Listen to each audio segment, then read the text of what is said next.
রবিবার রাতে আগরতলা থেকে ধরা পড়ল পাঞ্জাবের মোহালি থানার খুনের মামলায় অভিযুক্ত আদিত্য কুমার ওরফে মাখন। পশ্চিম থানা এলাকা থেকে পাঞ্জাব পুলিশের একটি দল মাখনকে গ্রেফতার করেছে। পরবর্তীকালে আদালতের নির্দেশে ট্রানজিট রিমান্ডে তাকে নেওয়া হচ্ছে পাঞ্জাবে। ঘটনার বিবরণী পাঞ্জাব পুলিশের আধিকারিক বলেন, 2025 সালের ডিসেম্বর মাসে একজন প্রমোটারকে গুলি করে খুন করা হয়েছিল মোহালিতে। সেই খুনের মামলায় মুখ্য অভিযুক্ত রয়েছেন আদিত্য কুমার। ঘটনার পর থেকে সে পালিয়েছিল। পরবর্তীকালে কেন্দ্রীয় গোয়েন্দা এবং ত্রিপুরা পুলিশের সহযোগিতায় রবিবার রাতে তাকে আগরতলা থেকে গ্রেফতার করা হয়েছে। 15 दिसंबर 2025 को हमारे पंजाब में मोहाली डिस्ट्रिक्ट पड़ता है।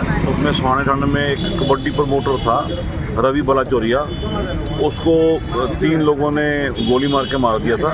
तो उसके 2 शूटर हमने पहले काकड़ा से पकड़ लिए थे। उसमें एक शूटर जो मेन शूटर था वो आदित्य एलियस मक्खन था, जो कि वहाँ से भागा हुआ था। और अपना हमें इसके बारे में सूचना मिली तो हमने त्रिपुरा पुलिस और जो सेंट्रल एजेंसी है उनकी मदद से इसको पकड़ा है, इसको कोर्ट में पेश किया है।